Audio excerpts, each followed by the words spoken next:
devrait conclure une table ronde comme celle-ci sur le commerce international, sur des problèmes gigantesques, complexes, extraordinairement complexes. Conclure comme si c'était possible de conclure, non, c'est plutôt une ouverture. Et conclure sur le commerce, je pourrais vous présenter les propositions LASCO que nous faisons, que vous devez trouver, je pense, à l'extérieur. Proposition d'une charte dont a parlé Frédéric Paré sur l'exception alimentaire, en parallèle de l'exception culturelle.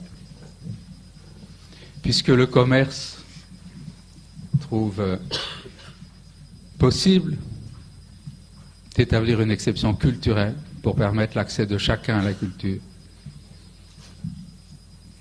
et la préservation de la diversité des cultures, pourquoi pas une exception alimentaire pour permettre l'accès de chacun à l'alimentation et la préservation de la biodiversité agricole.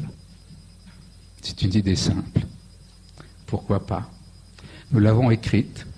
Nous avons repris la Convention de l'UNESCO de 2005 sur l'exception culturelle et nous avons fait un copier-coller en transposant à l'agriculture et à l'alimentation. Tous les pays membres de l'UNESCO ont signé l'exception culturelle. On verra bien si ce qui vaut pour la vie de l'esprit vaut aussi pour la vie du corps, des personnes. Parce que la dignité, c'est les deux choses. Il faut vivre pour être digne. Et puis l'autre proposition, qui est tirée de la charte de La Havane, que je ne peux pas appeler la charte de La Havane, parce que dans la charte de La Havane, il y a beaucoup de choses, dont un chapitre que nous reprenons, donc je l'appellerai par commodité, pas par orgueil, la charte LASCO, pour l'instant. C'est une charte aussi qui a été adoptée par tous les pays développés en 1948. J'en dirai rien maintenant, j'en dirai plus. Je raconterai cette histoire ce soir à Stéréolux, parce que c'est une histoire extraordinaire. Mais simplement vous faire observer que, en tout cas, les propositions LASCO, nous ne les cherchons pas dans le futur, nous les cherchons dans le passé, dans l'intelligence du passé. De la même manière, je crois que des solutions pour l'agriculture, il faut aller les chercher dans la façon dont les paysans abordaient la vie. Vous savez, LASCO, ça s'appelle LASCO parce qu'il y a la grotte de Lascaux. Voilà. Et la grotte de Lascaux, le monde entier la connaît, c'est exceptionnel. C'est exceptionnel. Mais comment c'est possible, il y a 18 000 ans, une communauté, peut-être un peu comme la nôtre, là, pas plus nombreuse que la nôtre, aujourd'hui, une communauté décide, c'est impératif de s'organiser pour que tout le monde puisse manger sur un territoire donné, avec les outils qu'ils ont, les moyens qu'ils ont, pour permettre à certains d'entre eux de peindre les murs d'une caverne dans laquelle ils n'habitaient même pas, dans laquelle ils ne faisaient pas la cuisine, dans laquelle ils ne faisaient rien d'autre que peindre des murs.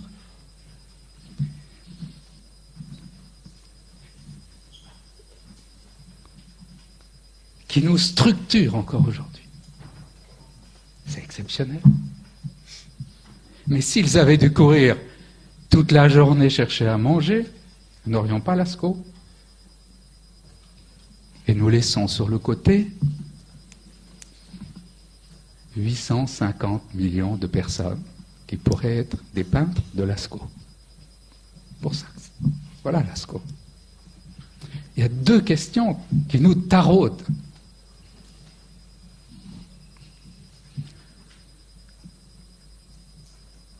comment produire et comment répartir. Si nous pouvons répondre à ces deux questions avec un minimum de consensus, d'attention, alors nous pouvons affronter bien des problèmes. Vous savez, en droit, moi je suis juriste, ce n'est pas une excuse, ce n'est pas une qualité, ce n'est pas un défaut non plus. Je suis juriste et je raisonne, c'est vrai, beaucoup avec le droit. Je pense, comme l'a dit un peu Frédéric, que le droit est du côté des causes et qu'il est aussi du côté des solutions. Mais il est du côté des causes. Si on a des problèmes, tente, pour répondre à la question comment produire, Guy Kastler évoquait les droits des paysans, on pourrait évoquer d'autres choses. Et comment répartir, et ils évoquaient le commerce international, et on pourrait aussi évoquer d'autres choses. Le droit est du côté des causes, et en même temps, il est du côté des solutions. Et il est du côté des solutions pour cette raison simple, toujours simple. Revenons à des idées simples. Le droit, c'est, disons, un langage social qui porte les valeurs qu'une société se donne à elle-même. Quelles valeurs voulons-nous? Nous allons, nous juristes, nous pouvons leur donner force de loi. Surmonter la loi de la nature dont nous ne sommes pas maîtres, surmonter la loi de religion qui n'est pas commune à tous, surmonter la loi de la science qui ne saurait gouverner la vie humaine, la seule qui soit légitime dans sa source, qui soit commune à tous, c'est la loi au sens du droit. Il ne faut pas oublier ça. Et le juriste qui se saisit du droit pour affronter la question de la sécurité alimentaire,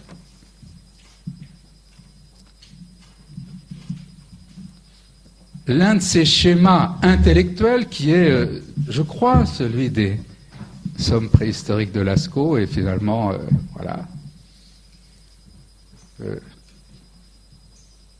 je suis aussi un homme préhistorique pour ça. Il y a des besoins fondamentaux. Le besoin de se nourrir est un besoin fondamental. Ce n'est pas le seul, c'est un besoin fondamental. Il y a des besoins fondamentaux. Nous, juristes, face à ces besoins fondamentaux, nous énonçons des droits eux-mêmes fondamentaux. Nous appelons les droits de l'homme, human rights, droits des personnes, droits fondamentaux, selon les continents, selon les langues. Besoins fondamentaux, droits fondamentaux. Et comment peut-on satisfaire les besoins fondamentaux avec des droits fondamentaux? Eh bien, en mettant des biens fondamentaux à la disposition des personnes. Et qu'est-ce qu'on constate? Les besoins fondamentaux sont pour vous, pour moi, pour nous tous, d'abord des besoins personnels. Nous nourrissons des personnes qui ont chacune une dignité, qui est la sienne. Les besoins sont personnels. Ils sont individuels. Et les droits fondamentaux sont aussi des droits qui sont individuels.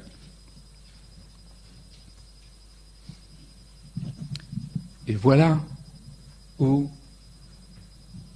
le virage a été manqué. À des besoins individuels et des droits individuels, nous n'avons offert comme guide, comme base, comme carburant que la propriété individuelle. C'est ça notre problème. Les besoins individuels ont une dimension collective. Nous réfléchissons ensemble. Chacun de nous, aujourd'hui, ne veut pas se nourrir sans la dimension collective. Ce sont des besoins individuels dans une dimension collective. Je le dis souvent, quelquefois sans être compris, les droits de l'homme, qui sont individuels, c'est leur faiblesse de l'être.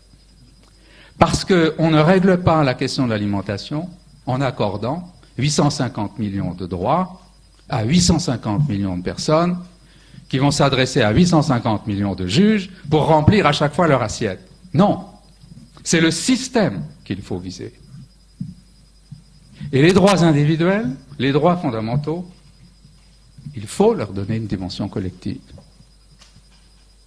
Besoin individuel avec une dimension collective, droit individuel avec une dimension collective. Alors, comment pourrait-on donner une dimension collective à la propriété individuelle? Et ça, c'est une question qui est au cœur du droit. C'est par presque une question de ce type que j'ai cette année encore commencé mon cours de droit des biens.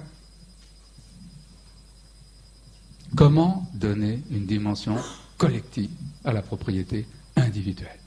Il ne s'agit pas d'expulser tous les propriétaires, ni de collectiviser, il ne s'agit pas de ça.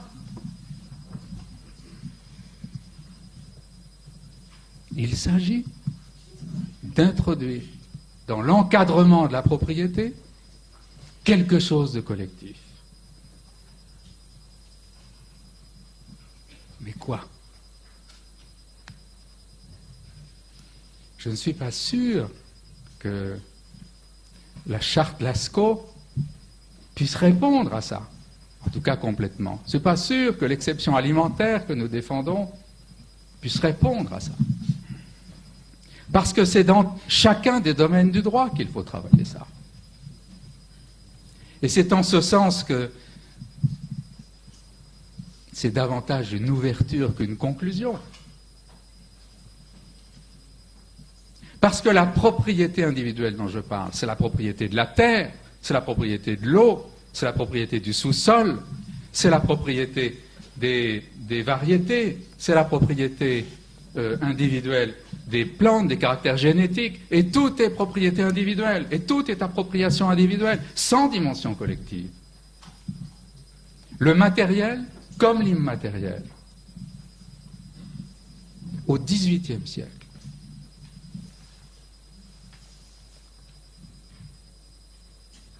en Angleterre, là